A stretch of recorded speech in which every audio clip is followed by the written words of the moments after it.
राधे राधे। जय श्री कृष्णा। जय माता महालक्ष्मी। जय तुलसा महारानी की।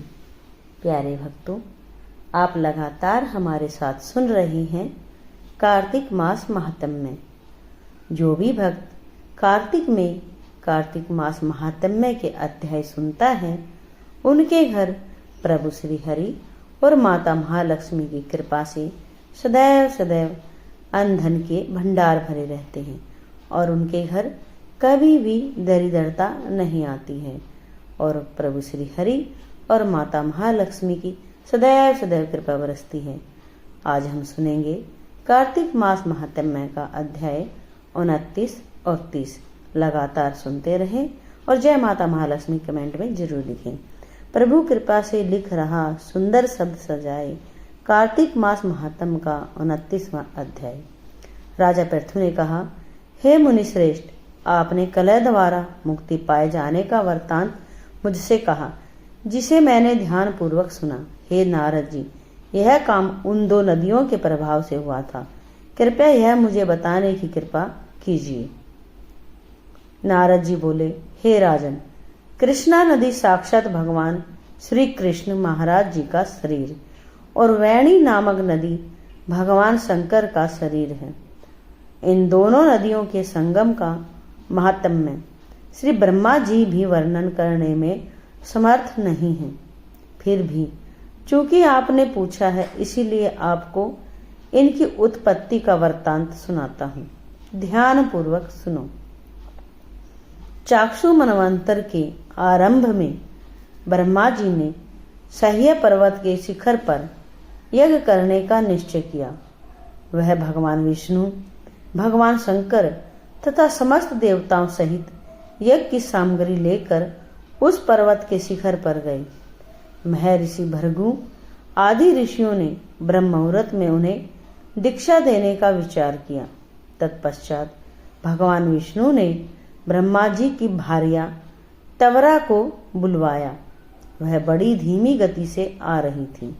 इसी बीच में भृगु जी ने भगवान विष्णु से पूछा, हे प्रभु, आपने तवरा को शीघ्रता से बुलवाया था, वह क्यों नहीं आई? ब्रह्म मुहूर्त निकला जाएगा।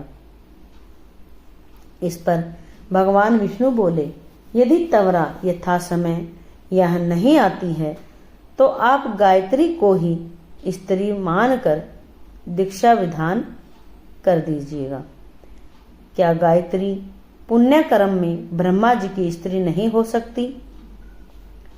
नारद जी ने कहा, हे राजन, भगवान विष्णु की इस बात का समर्थन भगवान शंकर जी ने भी किया। यह बात सुनकर भृगु जी ने गायत्री को ही ब्रह्मा जी के दाईं ओर बिठाकर दीक्षा विधान आरंभ कर दिया। जिस समय ऋषि मंडल गायत्री को दीक्षा देने लगे, उसी समय तवरा भी यज्ञ मंडल में आ पहुंची। ब्रह्मा जी के दाईं ओर गायत्री को बैठा देखकर ईर्ष्या से कुपित होकर तवरा बोली, जहां अपूज्यों की पूजा और पूज्यों की अप्रतिष्ठा होती है, वहां पर दुर्भिक्ष, मृत्यु तथा भय तीनों अवश्य हुआ करते हैं। यह गायत्री ब्रह्मा जी की दाईं ओर मेरे स्थान पर विराजमान हुई है, इसीलिए यह अदृश्य बहने वाली नदी होगी। आप सभी देवताओं ने बिना विचारे इसे मेरे स्थान पर बिठाया है, इसीलिए आप सभी जड़ रूप नदियां होंगे। नारद जी राजा पृथु से बोले, हे राजन, इस प्रकार तवरा के शाप को सुनकर गायत्री क्रोध में आग बबूला होकर अपने होठ चबाने लगी। देवताओं के मना करने पर भी उसने उठकर तवरा को शाप दे दिया। गायत्री बोली, तवरा, जिस प्रकार ब्रह्मा जी तुम्हारे पति हैं, उसी प्रकार मेरे भी पति हैं। तुमने व्यर्थ ही शाप दे दिया, इसीलिए तुम भी नदी हो जाओ। तब देवताओं में खलबली मच गई। सभी देवता तवरा को साष्टांग प्रणाम करके बोले, हे देवी, तुमने ब्रह्मा आदि समस्त देवताओं को शाप दिया है। वह उचित नहीं है, क्योंकि यदि हम सब जड़ रूप नदियां हो जाएंगे तो फिर निश्चय ही यह तीनों लोग नहीं बच पाएंगे, क्योंकि यह शाप तुमने बिना विचार किए दिया है। इसीलिए यह शाप तुम वापिस ले लो। तवरा बोली, हे देवगण, आपके द्वारा यज्ञ के आरंभ में गणेश पूजन न किए जाने के कारण ही यह विघ्न उत्पन्न हुआ है। मेरा यह शाप कदापि खाली नहीं जा सकता। इसीलिए आप सभी अपने अंगों से जड़ीभूत होकर अवश्य मेव नदियां बनोगे। हम दोनों सोतने भी अपने अपने वंशों पश्चिम में बहने वाली नदियां बनेंगे। नारद जी राजा पृथु से बोले, हे राजन, तवरा के यह वचन सुनकर भगवान विष्णु, शंकर आदि सभी देवता अपने अपने अंशों से नदियां बन गई। भगवान विष्णु के अंश से कृष्णा, भगवान शंकर के अंश से वेणी तथा ब्रह्मा जी के अंश से कुदमवती नामक नदियां उत्पन्न हुई। समस्त देवताओं ने अपने अंशों को जड़ बनाकर वहीं शय्या पर्वत पर फेंक दिया। फिर उन लोगों के अंश पृथक पृथक नदियों के रूप में बहने लगे। देवताओं के अंशों से सहस्त्रों की संख्या में पश्चिम की ओर बहने वाली नदियां उत्पन्न हो गई। गायत्री और तवरा दोनों पश्चिम की ओर बहने वाली नदियां होकर एक साथ बहने लगी। उन दोनों का नाम सावित्री पड़ा। ब्रह्मा जी ने यज्ञ स्थान पर भगवान विष्णु तथा भगवान शंकर की स्थापना की। दोनों देवता महाबल तथा अति बल के नाम से प्रसिद्ध हुए। हे राजन, कृष्णा और वेणी नदी की उत्पत्ति का यह वर्णन जो भी मनुष्य सुनेगा या सुनाएगा, उसे नदियों के दर्शन और स्नान का फल प्राप्त होगा। जय माता महालक्ष्मी। प्यारे भक्तों, 29वां अध्याय संपन्न हुआ। आइए सुनते हैं 30वां अध्याय। जय माता महालक्ष्मी कमेंट में जरूर लिखें। कार्तिक मास की कथा करती भव से पार, 30वां अध्याय लिखूं, हुई कृपा अपार। भगवान श्री कृष्ण सत्यभामा से बोले, हे प्रिय, नारद जी के यह वचन सुनकर महाराजा पृथु बहुत आश्चर्यचकित हुए। अंत में उन्होंने नारद जी का पूजन करके उनको विदा किया। इसीलिए माघ, कार्तिक और एकादशी, यह 3 व्रत मुझे अत्यधिक प्रिय हैं। वनस्पतियों में तुलसी, महीनों में कार्तिक, तिथियों में एकादशी और क्षेत्रों में प्रयाग मुझे बहुत प्रिय हैं। जो मनुष्य इंद्रियों पर विजय प्राप्त कर इसका सेवन करता है, वह मुझे यज्ञ करने वाले मनुष्य से भी अधिक प्रिय है। जो मनुष्य विधि पूर्वक इनकी सेवा करते हैं, मेरी कृपा से उन्हें समस्त पापों से छुटकारा मिल जाता है। भगवान श्री कृष्ण के वचन सुनकर सत्यभामा ने कहा, हे प्रभु, आपने बहुत ही अद्भुत बात कही है कि दूसरे के पुण्य के फल से कलह की मुक्ति हो गई।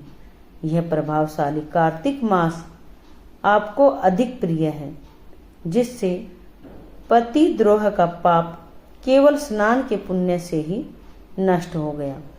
दूसरे मनुष्य द्वारा किया हुआ पुण्य उसके देने से किस प्रकार मिल जाता है, यह आप मुझे बताने की कृपा करें।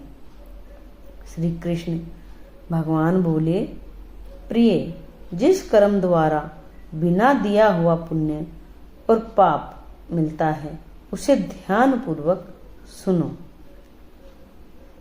सतयुग में देश, ग्राम तथा कुलों को दिया पुण्य या पाप मिलता था,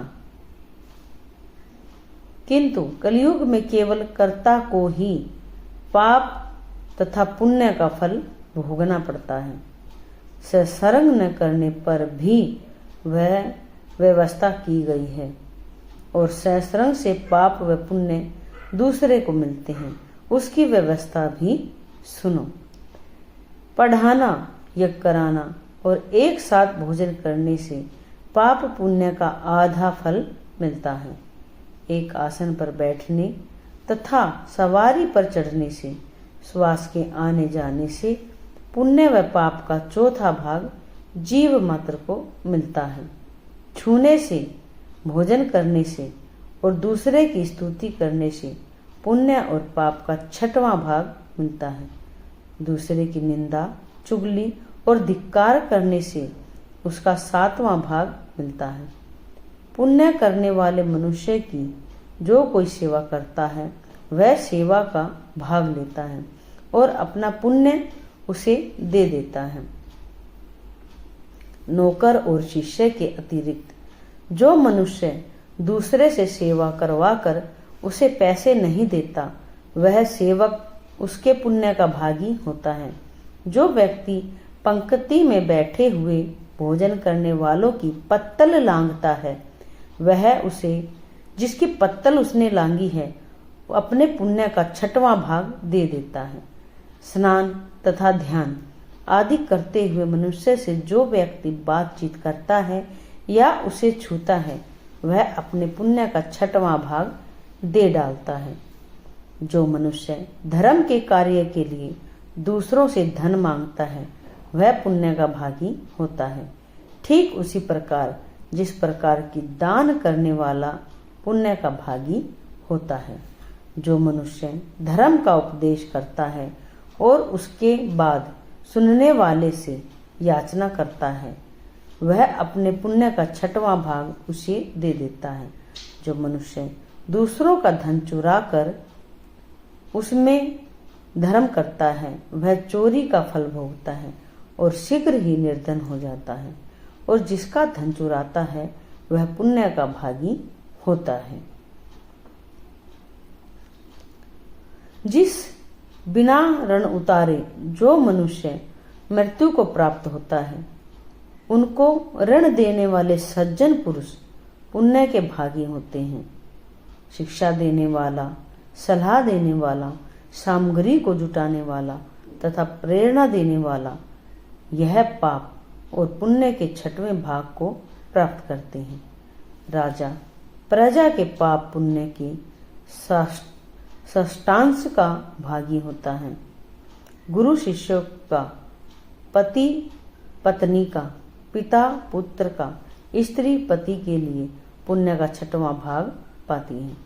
पति को प्रसन्न करने वाली आज्ञाकारी स्त्री पति के लिए पुण्य का आधा भाग ले लेती है।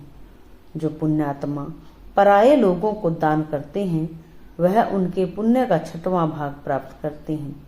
जीविका देने वाला मनुष्य जीविका ग्रहण करने वाले मनुष्य के पाप के छठवें भाग को प्राप्त करता है। इस प्रकार दूसरों के लिए पुण्य अथवा पाप बिना दिए भी दूसरे को मिल सकते हैं, किंतु यह नियम जो कि मैंने बतलाया, ये कलयुग में लागू नहीं होते।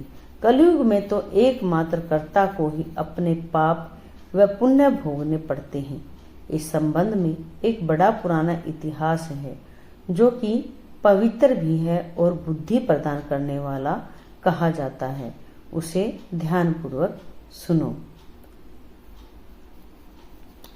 शेष का आधा भाग हम कल सुनेंगे। अगर आपको यह अध्याय अच्छा लगा हो तो चैनल को सब्सक्राइब करें। कमेंट में जय माता महालक्ष्मी